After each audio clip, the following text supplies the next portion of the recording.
What in any get by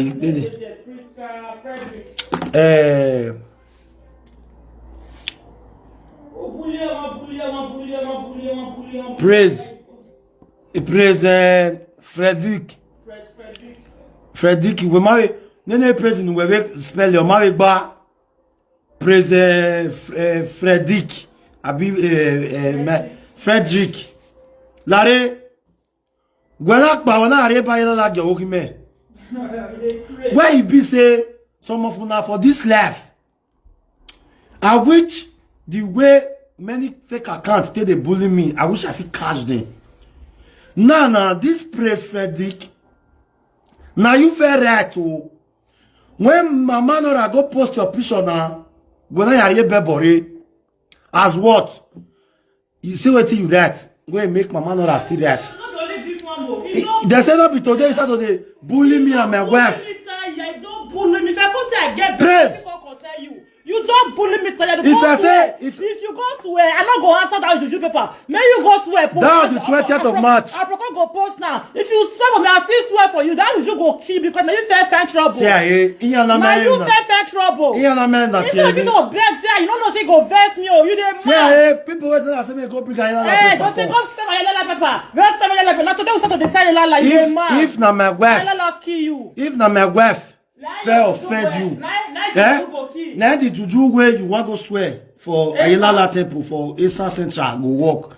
And if you swear for my wife, if my name is Mwebok boy, we keva, praise your picture not there with us, not be fake account again. If my man is Mwebok boy, Ogo boy, wanna see jealousy oh. Now you fair do. They don't want that. Yesterday, my people, una good afternoon. At the verse, one not verse, I not greet you. Good afternoon. Yesterday, me and my wife, we call social media. We call to say, God don't bless us with another twins again. Oh, congratulations to us. This was what this. This praise Frederick. Go kill your praise. Go better be you. Praise. Go better for where you are. What Zara Wagmo? What Denver Wa? Oh, what Salwa? They me push over like that. See, I push up. Read the thing for them. Una offend. No, they ask question. No, they ask question. Your husband carry Ogo Belugwa to go Devagwa. See you. I shall go. You don't cheat on your husband. I talk. Go give the picture to the right corner. Praise Frederick. After we begin for my wife page, not be your page. We take one. We thought say mama no get belle at the never a very no what they noni ya agbe lolo there this was so this praise Frederick see what una see what she get to una way push and go bring a paper una see what she get because this praise Frederick now you I want to show example for others to learn. If that Juju come out, you get ready say if me want swear my own, if you want to go swear for that yellow when you go call my wife, so if you want to go swear you say if na you if na mama not affect bully you, yes, may I show you the picture first. If you go what you do, the picture of them mama not a page triple N family page he did there. When I see what in this was right. He say, as we come yesterday, cut us say my wife get belle. This was one talk. He say, now 1 month this woman twins take senior my son. I never even do vaga reach 5 times since I born. Now this one don't carry another belle. First and foremost, who is this one? Jesus. So you mean as these twins standing rich, my twins. They even bully the children, Jonah. Say my twins standing. They can't reach. You go there, you go. She don't stop them from breastfeeding. Question mark. Bakam.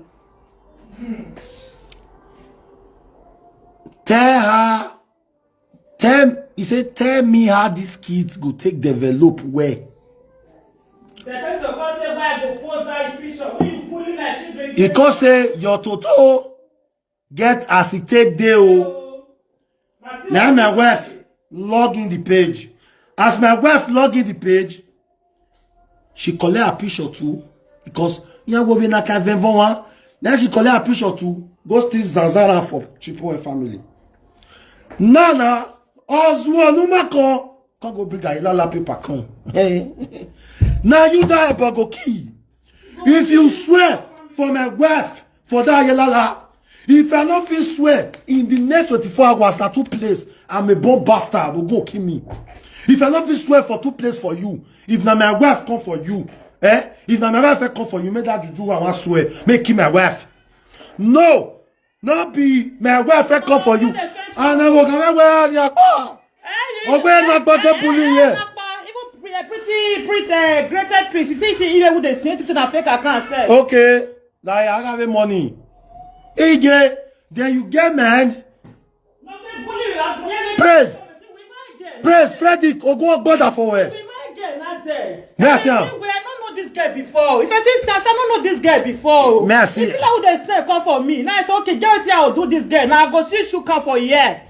I go see you come for me. Now I say post that, but that's okay. If they pay, una go they comment. No. Say the comment they pay. Person na human being, na blood they flow for person body. If person go throw, give una back, una want there. Endurance. Una go want there. Endurance. Oh, that one. Endurance. That endurance. Endurance. You know ask question. Go back. See the endurance. Okay. Now the endurance with this one. Now the endurance with this one. Oh, I not fit show pictures for this and no get priceless. You guy, I don't know why they. Wah, press Frederick. Endurance. I go Zanzana for investor just now. Endurance, ehimwa, ogbera.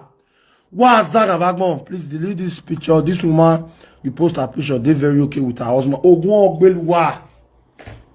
He did very okay with her husband. Now she go that thing. Abi?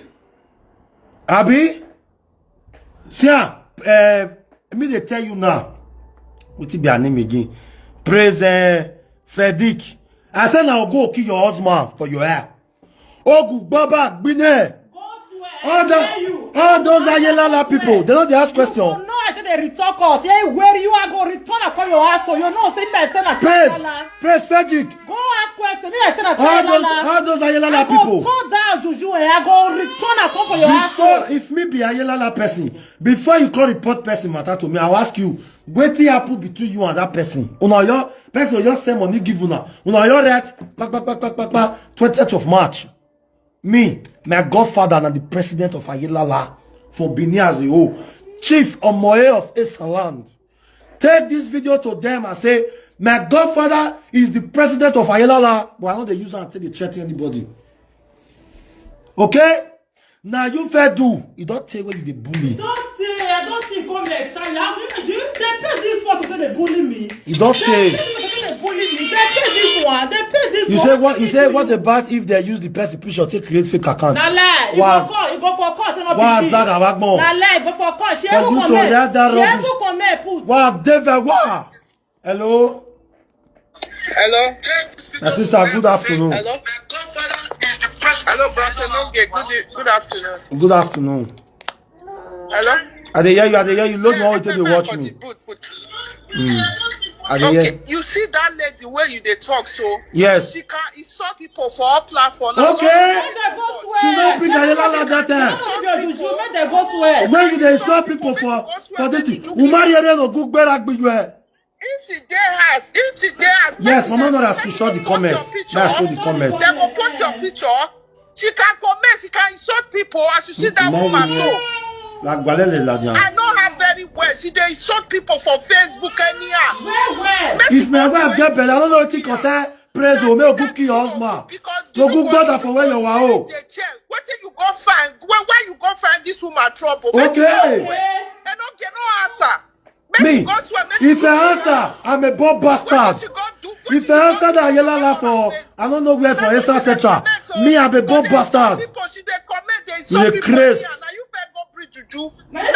No, my friend they go dey bring juju paper. Like that. See the comment. No, you dey play with juju. Now you come and now you see free person picture. Go swear, when they put my picture, I go return am back to your household. He wait 24 hours. You insult my man, I go bring your picture. All those useless and stupid whether na sister or big friend. Nah, picture be that one. No, she don't dey use fake account. She go dey comment, dey find trouble up and then your husband no fit ask her say wetin you go do. Wetin you go do? No. That is na they know Ayelala pass. Then she go swear. Praise Frederick, na Ayelala gbera. Then she go swear. Me, if I arrest for your matter. Oh God. Praise. If I arrest for your matter, no book me. Yeah, egbe. Ah, no good be. Yeah, he said now. Bully me, you go down and say, what did me do this girl? What did me do this particular girl? Now she be the fake account for the bully us. You know what they do. You know see come when some people see come say not be the way I take am or not verse. He say I go summon you will tell you Lala paper and I say I dey wait. If I make fair come for you, let the juju go walk. Go swear I wait. I go return her. You know what they return cause if I go return I call your household. Me that said I Lala pikin. I go return and call your household. He say now one more than listen to wetin this was go do. Your husband not tell you say come before you know your wife go post your picture, write all those things. Wait till you do know your wife. They not tell you. Oh, okay. They give you mail, make you go bring a Ayelala paper. You forget say you fair do. I will use your example. Praise. Hey, he said go use your example. Who person that you fair do? I pray. Oh, you want start to the shop but for my house. Who will guess where here but will be better. Who will cut for when no. Esa da. Esa be. Esa be. Esa no wa. Praise Frederick. You are to the smell. Yes. You the carry belly the go. Now me they tell you now. Yes. Go bring me. Me go swear. You don't. If as your boy, you are all that way kill am. You don't go to the return, Juju. I go tell you say that woman we say they come. That woman they say that woman get. You dey learn. See what you talk. You dey learn. When na 1 month. People come they put red there for the comment. Don't know how wicked he is. When na 1 month. My son. This woman twins, which is my twins. Take senior yes son. Yes. For you to call my daughter Stanley. Your son is what is that about? Your son is a bastard. Oh, go when you are because you cannot come and twist Tiny. What is that about? Yeah. Oh, a picture of you massive. Okay. We will save money. Good. Yeah, is we are on Facebook.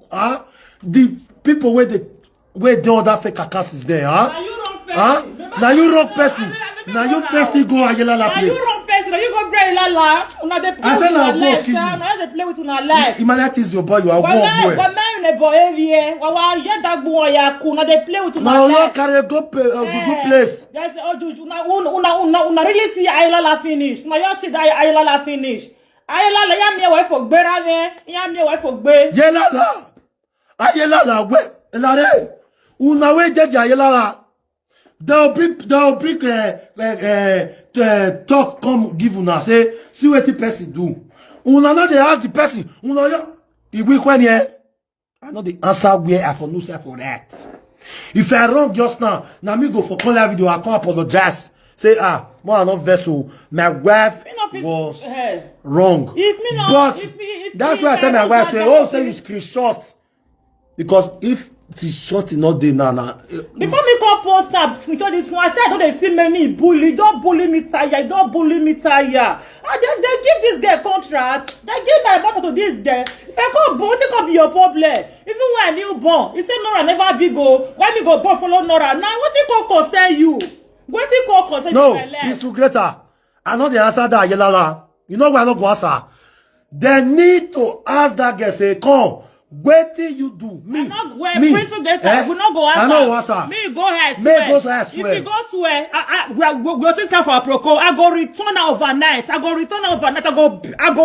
carry on like they go here. And if she still ask swear the swear. Now you the swear go stick. You know where? If you want swear, say if you go there, I do this one, we tell like against my head. If you go there, I do one swear like that. So because if you want to carry, if you go there, I do one. My hair am boy, my hair where. My hair, Larry. I don't feel see this comment again. Wait. You don't go blood the wrong one. My meal. 1 million. I just tired.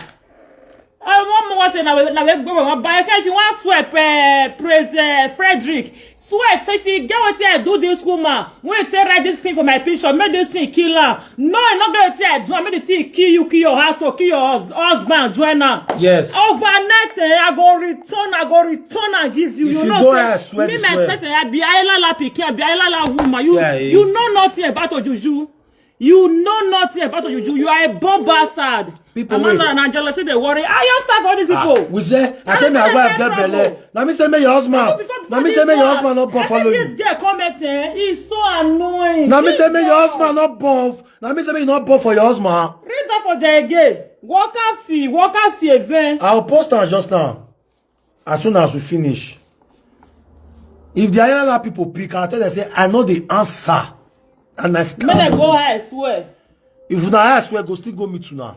If you not post now, if I not feel go post for different places before 24 hours. Your picture not there with us already. I wish your picture not there with us now. Now for they say this and that. When I see what this idiot do, I'm gonna check am well. So that woman I push and put. That woman we dey. Leave her. You said that one picture now. No worry. It go serve you like say me ready. See what she talk. The person bring the contract say not fair. Now 1 month this woman twins take senior my son. I never even do vaga reach 5 times because your husband penis not the work. Since I born, now this one don't carry belly, carry on that belly.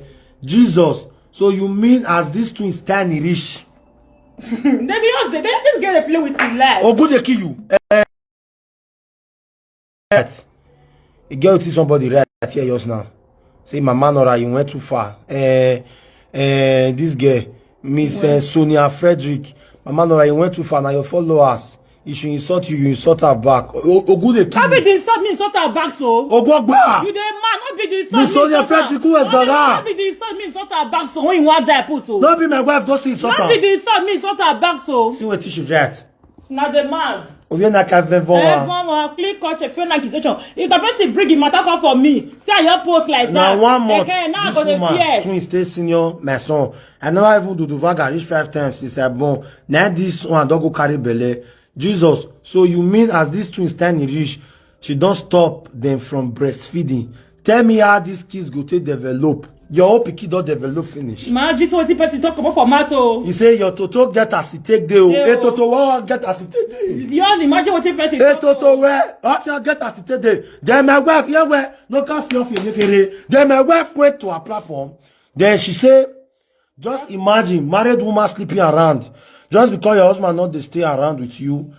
Me when man never put money for a year, faithful past some so-called married women.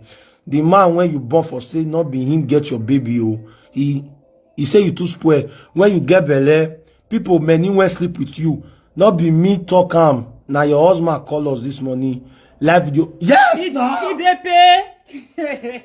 Very simple. He dey pay. First of do not dey pay. Second of do here go the rest. You never see anything. You the man. Come. Your name is Frederick. You not get swaggle. He pay now. He dey pay. Where people when dey? you insult me, insult my children, enemy, you bully my children are tiny. Build up why you go you back now. That's what life it will be. That's what life it will be. So if you not see your skin not full, your skin not full, not full body. Larry, not full, not full body. You dey bully me. I talk I say one day I go come for you. Yes. I just dey ignore your voice because they see your comment. Okay, where? I say one day I go come for you. As I see this comment, I say, hey. Praise Frederick. Praise Frederick. I don't meet you. See, and a filter they use. Filter. Fitas Club. Fita. I don't meet you. Praise. So you get mad.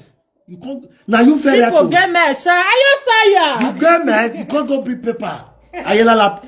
Clap for yourself. Clap for yourself. Ayela lap go up where. The way you go take for even you go see Zaza your. Na your tribe or Juju. This one. My mother is from Eastern land. I no know you now. Uromi. Efadion. I no know you now at all. What's that more? Hello, Ugo. Hey, Baba Ado. La lo enu yage me wo. That girl not do well, sha. Lo enu yage me wo do.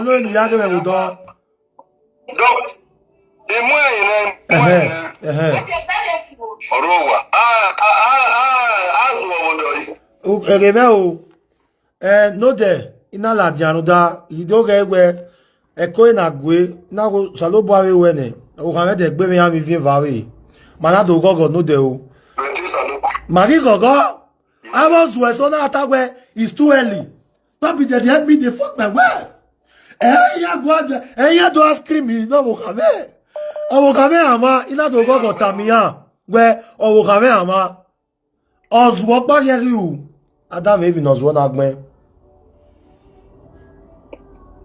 normally are you tired?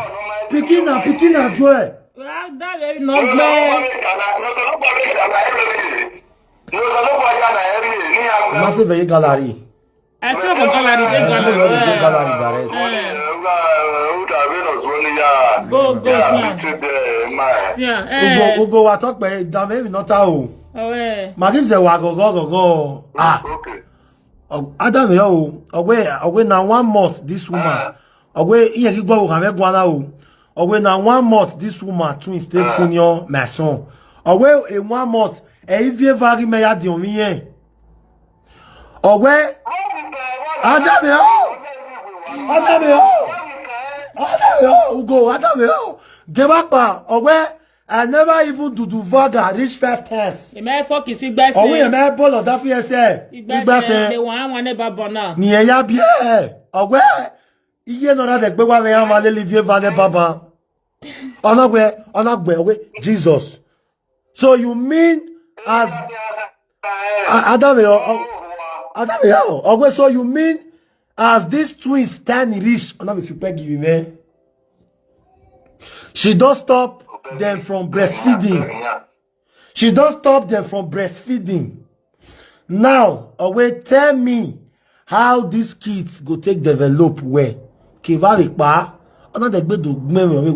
Owe, your toto get as it day. Owe, toto will get as it day.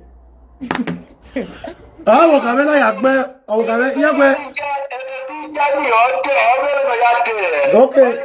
Where are they on ya? Adam yo. Where are they on ya?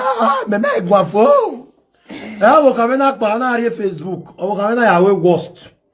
O si e me ibege na te o kamena me maro wa. O kamena explain ma na we very good. Na we say. E wo ki me na inda o vie na ka vevo wa. O kamena can go there. O kamena pa we.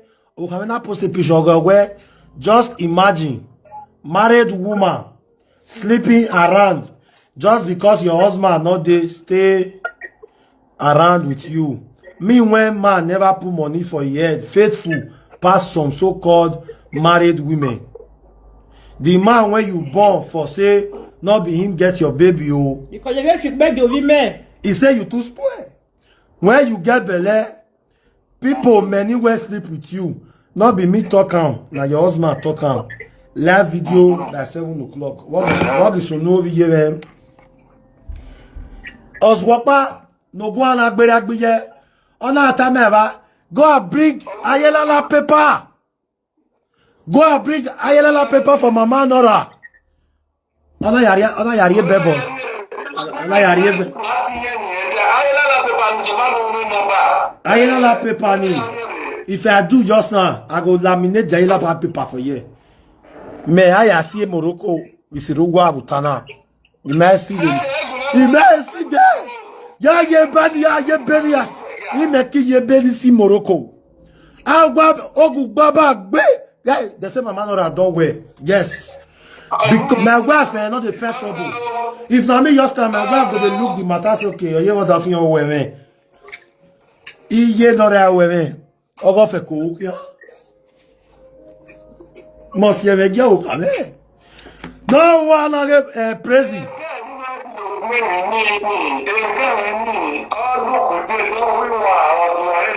Pero que me wa me comment August we inya pay again no ya tie bo ni me O lare o my brother ida we drop obo ave wetin concern wetin